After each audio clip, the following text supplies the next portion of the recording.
So hey guys, this is Farhan Afzal. Welcome to my YouTube channel. आज आप सोच रहे होंगे कि आपके पीछे तो कोई लॉन्चिंग बाइक है नहीं, कोई नई बाइक तो दिख नहीं रही है, ये आपकी वही पुरानी FZ वर्जन 3 है। तो यस भाई, आज मैं इसी के बारे में बात करने वाला हूँ।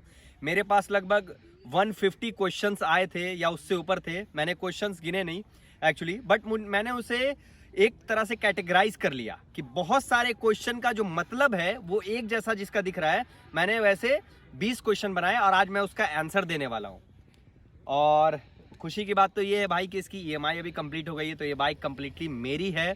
और इसके साथ क्या क्या एक्सपीरियंस रहा, मैंने कितने जगह घूमे, कितना किलोमीटर चल गया, क्या सर्विस कॉस्ट लगा और कैसा ओवरऑल एक्सपीरियंस रहा, किन लोगों को लेनी चाहिए और लॉन्ग टूर पे कैसा है, लॉन्ग टूर से पहले मैं क्या क्या करता हूँ इसके मेंटेनेंस के लिए, और कितने मतलब सर्विसेज शोरूम में कराई, कितनी बाहर कराई, और बाहर कराई तो क्यों कराई, कितना रुपया लगता मेरा, और क्या क्या इसका मेंटेनेंस करना पड़ता ताकि ये गाड़ी चक चक दिखे जैसी दिख रही है।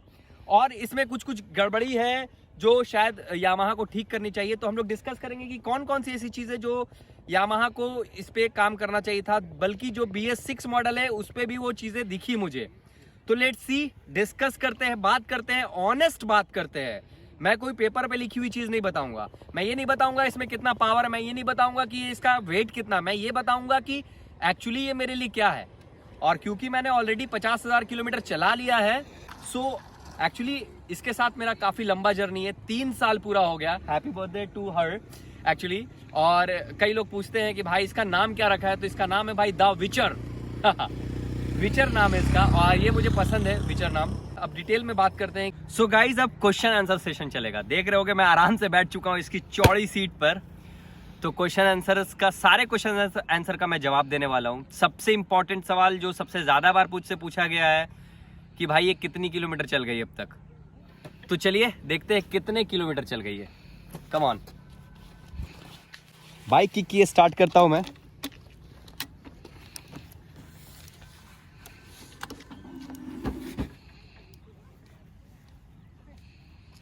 यहां देखिएगा, ये लगभग 44,000 किलोमीटर चल गई है। 43905, 44,000 किलोमीटर प्लस 3 साल, 3 बड़े बड़े साल भाई। कोरोना में भी मैंने इसे चलाना नहीं छोड़ा था, कोरोना में भी मेरी ट्रिप थी, लेकिन हाँ मुझे कुछ कंपनी की तरफ से अप्रूवल मिला था, उसके बाद ही मैं गया था। So question answer session start करते हैं। सबसे पहले तो ये कब ली थी मैंने बाइक, तो बाइक ली थी भाई 2020 2 फरवरी को, अपने बर्थडे के दिन लिया था मैंने। और मैं सच बताऊं तो ऐसा कुछ मतलब मैं जा नहीं रहा था बाइक लेने के लिए। एक्सीडेंटली मैं शोरूम में गया, मुझे बाइक पसंद आई, मैं MT पे बैठा था और MT लेने वाला था। लेकिन क्योंकि मतलब मुझे लगा कि उसमें स्पेस कम है तो मेरी गर्लफ्रेंड शायद उसमें बैठ नहीं पाएगी, तो मैंने फिर ये लिया स्पेस के हिसाब से। थोड़ा बड़ा सीट है, कंफर्टेबल रहेगा, इस वजह से मैंने ये लिया। वजह ये थी इसकी। और ये मेरी ड्रीम बाइक थी, लेकिन ये वर्जन 2 था मेरा ड्रीम बाइक, वर्जन 3 नहीं था। वर्जन 3 का थोड़ा लुक अलग हो गया था, लेकिन स्टिल मैंने FZ ली क्योंकि इसके टायर्स मुझे बचपन से काफी अट्रैक्ट करते हैं।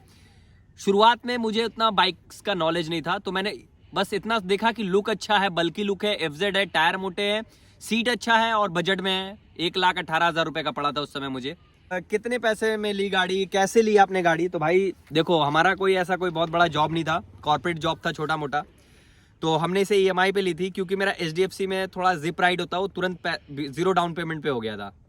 लगभग 3994 का 3 साल का EMI था, 1,44,000 का। तो मुझे ज़्यादा से ज़्यादा 20-25 हज़ार रुपये एक्स्ट्रा देने पड़े इस बाइक के लिए, और 3 साल के लिए मैंने बाइक ले ली। ये था मेरा एक्सपीरियंस पैसों का। और उसके साथ भाई यामाहा ने जो सर्विसेज दी है वो कमाल की सर्विस थी, बहुत कमाल की सर्विस। लोग पूछते हैं कि भाई आपने कभी हाईवे पे एक साथ 600 किलोमीटर दौड़ाई है बाइक, कोई दिक्कत तो नहीं होगी? भाई 600 नहीं, मैंने 800 दौड़ाई है लगातार। मतलब मुश्किल से 5 मिनट के लिए अगर कहीं सुसु करने के लिए या फिर नेचर कॉल आ गया तो बात अलग है। बाकी मैंने 700 किलोमीटर 800 किलोमीटर एक दिन में लगातार चलाया मैंने, 900 किलोमीटर तक बाइक को। कोई दिक्कत नहीं आती बाइक में। बस ये है कि बाइक को कम गियर में रिफ्स नहीं करना, गियर ग्रेजुअली बढ़ना चाहिए स्पीड के साथ। अगर आपका फर्स्ट गियर है तो 20 रखिए, सेकंड गियर में 40 रखिए, थर्ड गियर में 55 तक रखिए, 50 तक, फोर्थ गियर में 75 70 रखिए, फिफ्थ गियर में आप 100 क्रॉस कर सकते हैं। तो गियर के साथ स्पीड का कॉम्बिनेशन जरूरी है। सेकंड क्वेश्चन है कि सर्विसेज आप कहां से कराते हो, मेंटेनेंस कैसे करते हो? तो देखो भाई, सिंपल है, मैं इतना शोरूम वगैरह नहीं जाता हूँ, बहुत कम ही बार शोरूम जाता हूँ सर्विसेज के लिए। जो फ्री सर्विसेज थी उसको कराने के बाद आज तक मैंने शोरूम में पेड सर्विस नहीं कराई। सॉरी यामाहा, लेकिन यही सच है। सो भाई मैं आराम कर रहा हूँ, बैठा हूँ। वजह यह है कि अगला सवाल ही रेस्ट से। तो पूछा जा रहा था कि भाई मैं कितनी दूर चलाने के बाद बाइक को रेस्ट दूं। देखिए वो अलग बात है कि एक बार में मैं कितना चला सकता हूँ, कैपेसिटी नापना अलग बात है, लेकिन actually as a human being, as a machine, मैं मानता हूँ कि इस बाइक को हर 200-220 किलोमीटर पे एक बार रोकना चाहिए आराम के लिए। फिर वो पूछा एक बंदे ने कि भाई मेरी 5.4 हाइट है, 5.4 हाइट है, मैं ये बाइक को लूँ या ना लूँ। बिल्कुल ले सकते हो, 5.4 वाले चलाते हैं, कोई दिक्कत नहीं है। 5.7 है लेकिन आपका हाइट, तो बिल्कुल आप फिट बैठोगे इस पे। नेक्स्ट सवाल है कि भाई इस बाइक के साथ मोस्ट मेमोरेबल मोमेंट कब है, क्या थी आपकी? तो वो सवाल का जवाब मैं बाद में दूंगा। उससे पहले का सवाल का जवाब है कि भाई क्या ये होंडा एक्स ब्लेड से अच्छी है? देखिए वो सवाल टोटली डिपेंड करता है आपके नीड पे कि आप एक्स ब्लेड को किस चीज़ के लिए यूज़ करना चाहते हो और इसको किस चीज़ के लिए यूज़ करना चाहते हो। ये कोई रेसिंग बाइक नहीं है, ये स्मूथ, कंफर्टेबल और अच्छी माइलेज देने वाली और एक रिलायबल इंजन की बाइक है। इससे आप रिफ्स नहीं खोज सकते हो, इससे आप ग्रंटिंग नहीं कर सकते हो। 120-117 जाएगी मुश्किल से, 100 के बाद इसका थोड़ा वैसा पावर नहीं लगता मुझे। तो नेक्स्ट सवाल है कि क्या भाई आपने इसके टैंक पैनल इशू को ठीक कर दिया? भाई जब यामाहा ठीक नहीं कर पाई तो मैं कैसे कर सकता हूँ? पर मैं ये बोलूंगा कि मैंने अपने मनी को सेव किया टैंक पैनल इशू पे ज्यादा दिमाग ना लगा के। देखो सच बताऊं तो टैंक पैनल इशू दिमाग में बैठाना मत, बिल्कुल मत बैठाना, वो कभी नहीं ठीक होगा, उसमें आपको चेंजेस लाने पड़ेंगे। लेकिन ये बोलना चाहता हूं कि इतना इजीली खराब नहीं होता। मैं क्योंकि नेपाल गया हूं, सेकंड 2 लोगों को बैठाकर पिलियन राइडर के साथ और एकदम स्पीड में चलाता था, तो कहीं गड्ढे वड्ढे आते थे तो जो पैनल है वो खुल जाता था। इलाहाबाद रोड में एक बहुत बड़ा गड्ढा था जो कि आपको दिखा होगा मेरे वो वाले ब्लॉग में, ऋषिकेश वाले ब्लॉग में। तो मेरा जो एलो व्हील था वो टेढ़ा हो गया था। भाई उतने बड़े गड्ढे में अगर डालिएगा बाइक तो आगे की तरफ प्रेशर लगता है तो टैंक जो है वो खुल जाता है।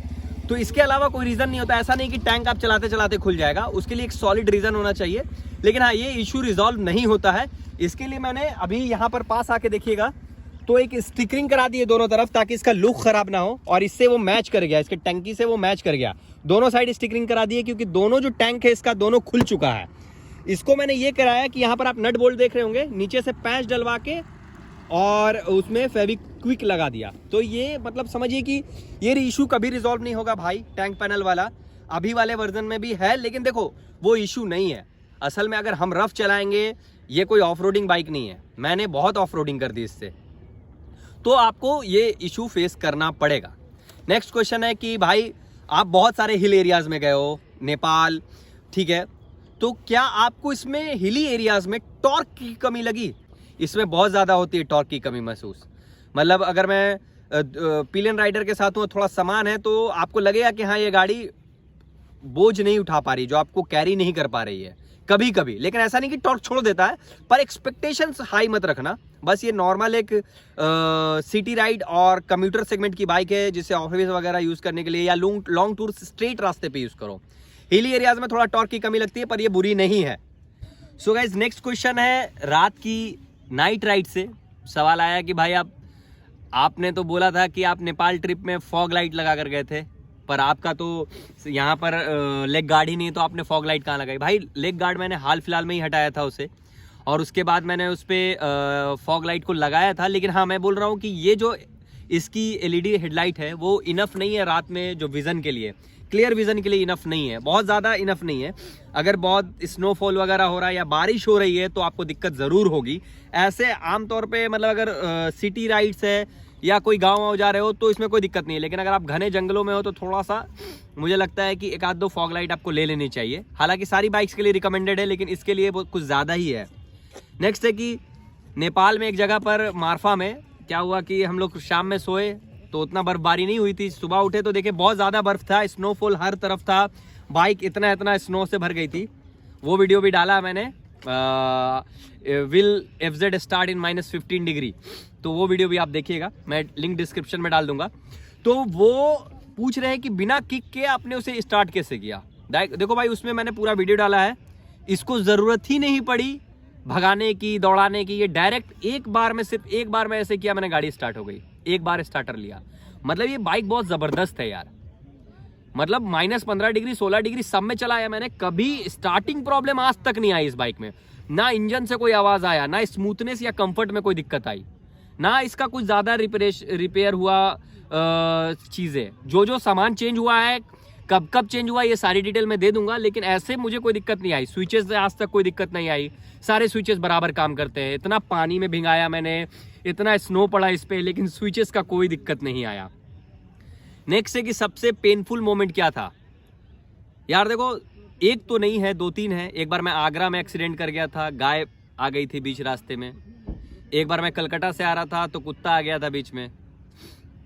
और एक बार अभी वो जो इलाहाबाद वाला एक्सीडेंट हुआ जिसमें कोई कुछ हुआ नहीं, बस एक बड़े गड्ढे में गाड़ी चली गई और हवा कम था, तो जिससे मेरा जो एलो व्हील है वो चपटा हो गया। ये 3 काफ़ी दुख वाले मोमेंट है। अब बोला जाता है कि सबसे अच्छे मोमेंट क्या लगते हैं इस बाइक के साथ। सच बोलूँ तो सारे मोमेंट वैसे तो अच्छे होते हैं। जब भी मैं कोई परेशानी में होता हूँ, डिप्रेशन में होता हूँ, ऑब्वियसली इस एरा में डिप्रेशन में लोग ज़्यादा रहते हैं, तो मैं ये बाइक चलाता हूँ, मुझे अच्छा लगता है। इसके अलावा जब भी मैं कोई लंबी राइड से आता हूँ तो मैं इसको थैंक यू बोलता हूँ। और सच बताओ तो इससे एक अलग कनेक्शन है। अगर कोई और बाइक मुझे दे दो आप नई भी लेकर, तो मैं शायद उससे लॉन्ग राइड पे नहीं जाऊंगा। मेरा इससे एक अलग कनेक्शन है कि हाँ, ये धोखा नहीं देगी। आपको इस पे यकीन होना चाहिए, आपकी इसके राइड पे, इसके ब्रेक पे, इसके टायर्स पे आपको यकीन होना चाहिए कि हाँ, ये जो बाइक है ये आपको कभी धोखा नहीं देगी, आपके हिसाब से चलेगी। याद रखना हमेशा, एक राइडर को वही है। उस जरूरत नहीं कि आपके पास एक बहुत बड़ी बाइक हो, जो भी बाइक है आपकी, आपका उससे एक अलग कनेक्शन होना चाहिए, हार्ट टू हार्ट। आपके अगर उसका एक आवाज भी आ रहा है बाइक में तो आपको पता होना चाहिए कि कहाँ से आवाज आ रही है। वो कनेक्शन होना चाहिए। वो कोई मिस्त्री या कोई भी इंसान आपको नहीं सिखा सकता, वो आपके अंदर इनबिल्ट होता है।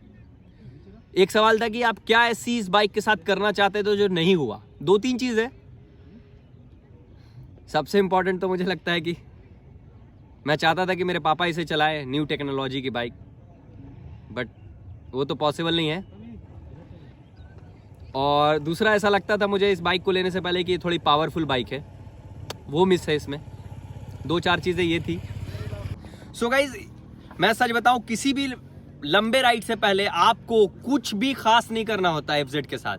बस नॉर्मल सबसे पहले जाके आप अपना ऑयल चेक करा लीजिए, ब्रेक्स का वायर चेक करा लीजिए, इसके हवा को चेक करा लीजिए, पंचर चेक करा लीजिए, और बेसिकली स्विचेस चेक कर लीजिए, और आपको चेन लिब्रिकेशन कर लीजिए, और चेन ल्यूब भी ले लीजिए। 100 रुपीज़ का, 150 रुपये का मिलता है, उसको लेके जाइए। हर 400-500 किलोमीटर पे चेन ल्यूब की जगह ना राइडिंग का एक अलग मजा आएगा। वैसे आपको घर घर घर घर घर घर चेन करता रहेगा, मजा नहीं आएगा। इसके अलावा कोई खास तैयारी नहीं करनी होती भाई।